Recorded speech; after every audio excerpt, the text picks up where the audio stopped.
Hello. हम class 6 के chapter number 5 को पढ़ रहे थे सब्जेक्ट साइंस के, जिसका नाम था हमारा सॉर्टिंग मटेरियल्स। इसमें हमने अपने कुछ टॉपिक्स जैसे कि मटेरियल्स, उसके टाइप्स और उसकी कुछ प्रॉपर्टीज़ को पढ़ लिया था। अब इसके बाद हमारी जो नेक्स्ट प्रॉपर्टी है वह है solubility. The property of a substance to get dissolve in another substance is called solubility. किसी भी सब्सटेंस की या पदार्थ की ऐसी प्रॉपर्टी जिससे वह किसी दूसरे सब्सटेंस में डिसॉल्व हो जाए या घुल जाए, उसको हम कौन सी प्रॉपर्टी कहते हैं? सॉल्युबिलिटी कहते हैं। What happen when salt is added to water. क्या होता है जब हम सॉल्ट को वाटर में ऐड करते हैं? Salt dissolve in water completely. जो सॉल्ट होता है वह वाटर में कम्प्लीटली डिसॉल्व हो जाता है। We can say salt is soluble in water. इसलिए हम क्या कह सकते हैं कि जो सॉल्ट है वह वाटर में सॉल्यूबल है। What happen if we add chalk to a glass of water. क्या होता है जब हम जो ग्लास ऑफ वाटर के ग्लास में चॉक को ऐड करते हैं? The chalk does not dissolve in water. जो चॉक होती है वह वाटर में डिसॉल्व नहीं होती है या घुलती नहीं है। We can say that chalk is insoluble in water. इसलिए हम कह सकते हैं कि जो चॉक होती है वह वाटर में इनसॉल्युबल है। We now know that some liquids dissolve in water and some do not. हम जानते हैं कि अब हमें पता है कि जो कुछ लिक्विड्स होते हैं वह वाटर में डिसॉल्व होते हैं, जबकि कुछ लिक्विड वाटर में डिसॉल्व नहीं होते हैं। Liquid that dissolve in another liquid are called miscible liquids. ऐसे लिक्विड जो किसी दूसरे लिक्विड में डिसॉल्व हो जाते हैं ईजिली, उनको मिक्सेबल लिक्विड्स कहते हैं। For example alcohol, lemon juice, honey, vinegar. Liquids that do not dissolve in another liquid are called immiscible liquids. और ऐसे लिक्विड जो किसी दूसरे लिक्विड्स में ईजिली डिसॉल्व नहीं होते हैं उनको हम इनमिसेबल लिक्विड कहते हैं। For example kerosene, coconut oil, diesel, petrol etcetera. Some gases also dissolve in water. कुछ गैसेस भी वाटर में डिसॉल्व हो जाती हैं। Oxygen is present in water. Oxygen है वह कहाँ प्रेजेंट रहती है? वाटर में। That is why animals like fishes living in water can live. इसीलिए कुछ एनिमल जैसे कि फिशेस हैं, मछलियाँ हैं, वह पानी में रह सकती हैं, क्योंकि पानी में क्या होता है? ऑक्सीजन डिसॉल्व रहती है जिससे वह सांस ले सकती हैं। The carbon dioxide dissolve in water. Carbon dioxide भी वाटर में डिसॉल्व रहती है। Is used by the aquatic plant for photosynthesis. जिसका यूज़ एक्वाटिक प्लांट्स करती हैं, जलीय पेड़ पौधे करते हैं फोटोसिंथेसिस प्रोसेस के लिए। हमारी नेक्स्ट प्रॉपर्टी है flotation. The ability of a material to float on water is called flotation. किसी भी मटेरियल की ऐसी प्रॉपर्टी जिससे वह वाटर में फ्लोट कर सके या तैर सके, उसको हम फ्लोटेशन कहते हैं। The ability to float depends on the density of the particular substance. जो एबिलिटी होती है फ्लोट करने की, किस पर डिपेंड करती है? पार्टिकुलर सब्सटेंस की डेंसिटी पर या उसकी घनत्व पर निर्भर करती है। The mass per unit volume of a substance is refers to as density. जो मास पर यूनिट वॉल्यूम होता है किसी भी सब्सटेंस का, उसको किससे रिफर करती हैं? डेंसिटी से। Make a paper boat and keep it on a tube of water. एक आप पेपर की बोट बनाइए और उसको वाटर की ट्यूब में रख दीजिए। What do you see? क्या देखते हैं आप? जो the paper boats float on the surface of water. जो पेपर बोट है वह वाटर की सरफेस पे फ्लो कर रही है, बह रही है। Now take two to 3 iron nails. अब आप क्या लीजिए? 2 और 3 क्या लीजिए? कील लीजिए लोहे की। Place it on the tube of water. इसको भी आप ट्यूब ऑफ वाटर पे प्लेस कीजिए। What do you see? अब आप क्या देखते हैं? The nails immediately sink to the bottom of the tube. वह क्या होती हैं? डूब जाती हैं उसमें। What does it happen so? ऐसा कैसे हुआ? क्यों हुआ? This is because the density of paper boat and iron nails are different. क्योंकि जो पेपर बोट और आयरन नेल्स की जो डेंसिटी थी वह डिफरेंट थी। Anything denser than water sink in water. अगर कोई भी ऐसा सब्सटेंस जो वाटर से डेंसर होगा वह उसमें डूब जाएगा। And anything less denser and lighter than water floats on it.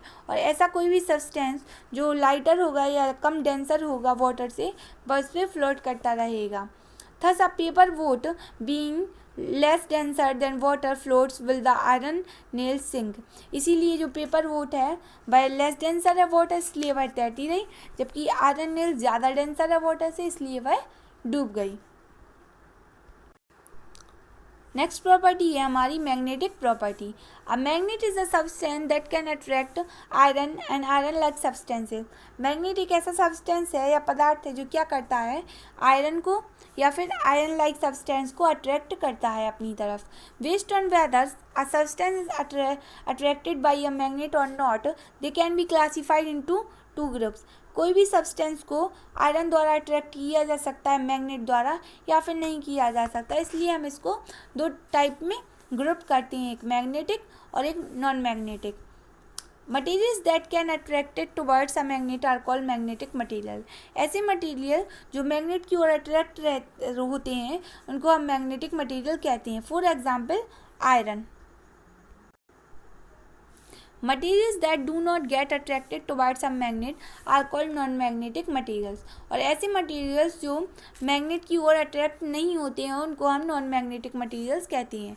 For example rubber हो गई, प्लास्टिक हो गई, वुड हो गई। कंडक्टिविटी। कंडक्टिविटी क्या है? The property of a materials to allow heat और electricity to pass through it is known as conductivity. ऐसी प्रॉपर्टी किसी भी मटेरियल की जिससे कि हीट और इलेक्ट्रिसिटी अलाउ हो सके, उससे पास होके निकल सके, उसको हम क्या बोलते हैं? कंडक्टिविटी कहते हैं, या फिर हिंदी में जिसको हम चालकता कहते हैं। Materials that allow heat to pass through them are called good conductor of heat. ऐसे मटेरियल जिनसे आसानी से हीट और इलेक्ट्रिसिटी पास हो जाती है उनको हम गुड कंडक्टर ऑफ हीट कहते हैं। Example are materials like copper, aluminium and iron. Ask your mother to show a cooking pan. अपनी मदर से कहिए कि हमें क्या दिखाएं? कुकिंग पेन दिखाएं। You will see that the pan is made of iron, aluminium, but is handle is made of wood और plastic. उसको देख के आप देखेंगे कि उसका जो पेन है वह किसका बना हुआ है? आयरन और एल्यूमिनियम का बना हुआ है, और उसका जो हैंडल है वह वुड या फिर प्लास्टिक का बना हुआ है। वाई इट इज़ सो, ऐसा क्यों है? This is because the iron और aluminium are good conductor of heat. क्योंकि जो आयरन और एल्यूमिनियम होते हैं वह हीट के गुड कंडक्टर होते हैं। वेयर एज द वुड और प्लास्टिक आर पुअर कंडक्टर। जबकि जो वुड, लकड़ी और प्लास्टिक होती है वह पुअर कंडक्टर होती है हीट की। The poor conductor will not allow heat to pass through them. जो पुअर कंडक्टर होते हैं वह अपने अंदर से हीट को पास नहीं होने देते हैं। And you will be able to hold it easily without getting hurt. इसलिए आप उसको आसानी से पकड़ सकते हैं बिना किसी हर्ट के। Materials that do not allow heat to pass through them are called bad conductor. ऐसे मटेरियल्स जो अपने अंदर से होगी हीट को पास नहीं होने देते हैं उनको हम बैड कंडक्टर ऑफ हीट कहते हैं। इसके एग्जाम्पल्स हैं आर नॉन मटेरियल्स के rubber, would and plastic. Based on the ability to pass electricity through them, materials can be classified as conductor and insulator। और अगर हम इलेक्ट्रिसिटी की बात करें तो उसके बेसिस पर इनको दो टाइप में कैटेगराइज किया गया है, कंडक्टर और insulators. Material that allow electricity to pass through them are called conductor. ऐसे मटेरियल जिससे होकर आसानी से इलेक्ट्रिसिटी पास हो जाती है उनको हम कंडक्टर्स करते हैं। एग्जाम्पल्स हैं मेटल्स के, are metals like copper and iron.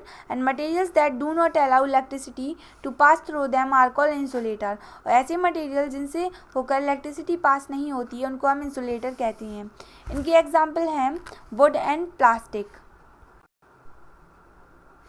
Ask your mother to show a wire. अपनी मदर से कहिए कि हमें क्या दिखाएं? एक वायर को दिखाएं, तार को। You will see that the wire has a covering of a different colours. आप देख सकते हैं कि जो वायर है वह डिफरेंट कलर से कवर किया हुआ है। वाई इट इट सो, ऐसा क्यों है? The wire actually made of a good conductor. जो वायर है वह कैसा है? गुड कंडक्टर ऑफ इलेक्ट्रिसिटी है, so that electricity can pass through it. इसलिए उससे होकर इलेक्ट्रिसिटी पास हो सकती है। But is covered with an insulator material. लेकिन वह किससे कवर होता है? इंसुलेटिंग मटेरियल से कवर होता है। और एन इंसुलेटर, और एक इंसुलेटर से, so that we are able to hold it.